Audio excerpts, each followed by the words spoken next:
Election time and the Fibbin is easy. The first fat and juicy one came from Theresa May when she stood outside number 10 and declared that it was the national interest that compelled her to trigger the snap election that she had many times sworn that she would not call because an early poll was not in the national interest.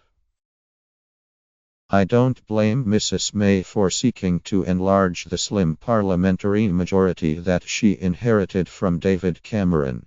To complain about a prime minister taking her opportunity to strengthen her position is as futile as moaning about what bears get up to in the woods. I have often enough in this space advanced the reasons why. From her point of view, it made sense for the Tory leader to seek her own mandate. So I was less surprised by her gambit than most. I just wished she'd drop the bogus piety and the gossamer thin pretense that her stonking lead in the opinion polls has had nothing to do with her calculations. The first big and ripe one from Labour came at its opening campaign event, when the party's leader was introduced with the words, "I give you Jeremy Corbyn, the next Prime Minister of the United Kingdom." I doubt that even Mr. Corbyn really believes that he will be moving into number 10 on 9 June. I will contend in a moment that the fewer people who believe that, the better it will be for the opposition parties. Their best hope of limiting the size of a Tory victory will turn on convincing moderate voters that there is absolutely no possibility of Prime Minister Corbyn. That ought not to be too difficult when the opinion poll that we published today indicates a Tory lead over Labour that is just shy of 20 points, while other recent polls have put the Conservatives ahead by even larger margins. For sure, the polls are likely to move about over the course of the next 7 weeks. There will be fluctuations. There will be rogues. There will be campaign wobbles. And this will suit the Tories just fine. A member of the cabinet tells me that one of his party's anxieties is suppressed turnout among their supporters, some of whom might not bother to vote, because she is going to win anyway. This points to one of the ironies of this election. The Conservatives will connive with Mr. Corbyn to maintain a fiction that there is a serious possibility that they could lose, and the Labour leader could win number 10. The Tories will do so in order to agitate voters to turn up at the polling stations to cast a ballot for Mrs. May. They are already spinning analysis that supposedly suggests that the race is much tighter than the polls suggest. I will not be surprised if there is a period when Conservative commentators opine that Mr. Corbyn is a much better campaigner than they had anticipated, minus they may even write that the Tories ought to be scared by him. Something like that happened in 2015, when previously unfriendly voices began to describe Ed Miliband as a strong performer, and the Tory press concocted pieces describing the first 100 days of a Miliband government. A fat lot of good that did Labour when the votes were counted. Mrs. May has embarked on her campaign by trying to reprise the tactics that worked so well for her party 2 years ago. She has rehired Sir Linton Crosby, the strategist who guided the Tories to victory in 2015. And the Australian has clearly instructed his latest client in the favourite lines from his playbook. Sir Linton specializes in focusing a campaign on a small number of sharp messages to be hammered at the electorate until voters' ears bleed. He will like Mrs. May as an instrument because she is a reliably robotic regurgitator of simple slogans.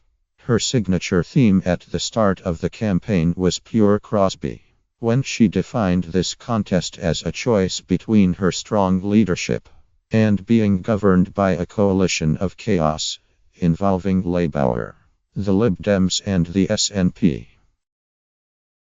The faithful echo chamber of the Tory press is framing the election in exactly the same way. You can see why. When voters are asked who is the better candidate for Prime Minister, the Tory leader is way out in front and the Labour leader does not even come second. He comes third behind neither. No opposition party in Britain has ever won an election when it is behind on both leadership and economic competence. Labour has mammoth deficits on each, and such critical fundamentals will not shift in 7 weeks. Whatever anyone pretends. The Tories want the prime question on the ballot paper to be: who do you want to be Prime Minister? If this election boils down to that, then Mrs. May will secure the smashing victory that she is looking for. The challenge for the opposition parties is to take the Tories' preferred question off the ballot paper and replace it with a different one. That question ought to be: do the Tories deserve the crushing majority that they are asking for? The Lib Dems have been quick to twig this. In the interview with Tim Farron that we published today, the Lib Dem leader swerves the Tory trap by ruling out being a participant in any sort of coalition after the election. He accepts that Mrs. May will be the Prime Minister on 9 June. This liberates him to contend that the question at stake in this election is this: will Mrs. May face effective opposition in the next Parliament?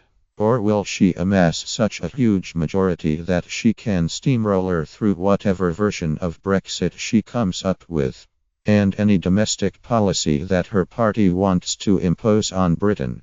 Mrs. May has given some unintentional encouragement to the Lib Dems by declaring that she is going to the country to create a Westminster that is united behind her on Brexit, as if the purpose of MPS is not to debate, but simply to nod through everything proposed by the Prime Minister.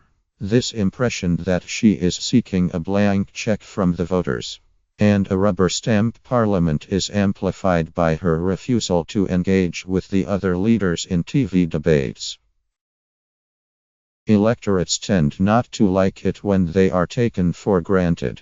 Centrist voters may shiver at the thought of living in a country where some Tories talk about using a landslide majority to exterminate and crush the opposition. We really have to watch that.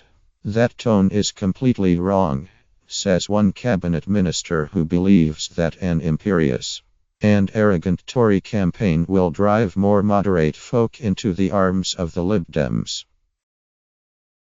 Mrs. May's ambitions to secure a smashing majority largely depend on how many seats she can harvest from Labour.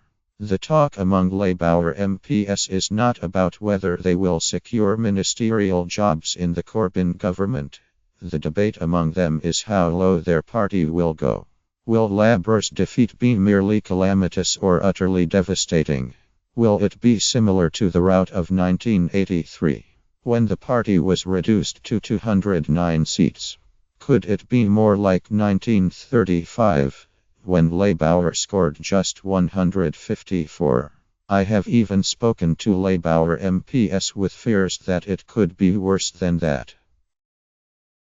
In the spring of last year, more than 80% of them declared Mr. Corbyn unfit to be their leader.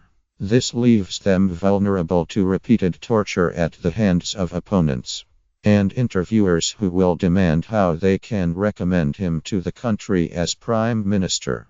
The best answer to that would be the honest one: they don't. They have no expectation that Jeremy Corbyn is heading for number 10. They urge a vote for Labour to support the party's broad values, which remain popular with many voters, and to ensure that the opposition in the next Parliament is large enough to place some constraints on the Tories. Most Labour MPs are currently reluctant to say that into a microphone. It is easier for the Lib Dems to acknowledge that Mrs. May is going to win when Mr. Farron's party starts with just 9 MPs, and the high end of Lib Dem ambitions is to raise their tally to above 40. It is harder for Labour people to publicly acknowledge that they cannot win because it is not the done thing for the main opposition party to concede defeat in advance. And it isn't great for the morale of party activists as they go into the toughest election of their lifetimes. Away from national media, on the doorstep, it will be a different matter. Many Labour MPs tell me that this is precisely the message that they will be delivering to their electorates. Vote Labour not to get Corbyn, but to restrain the Tories. Mrs May plans to centre this election on who should be Prime Minister, as you would if you were standing in her stilettos. If the Tories prevail in framing the contest this way, they will almost certainly smash it. If this becomes an election about whether the Conservatives deserve to be given a greatly encouraged majority, about whether they can be trusted with a landslide, then the campaign could be a lot more interesting.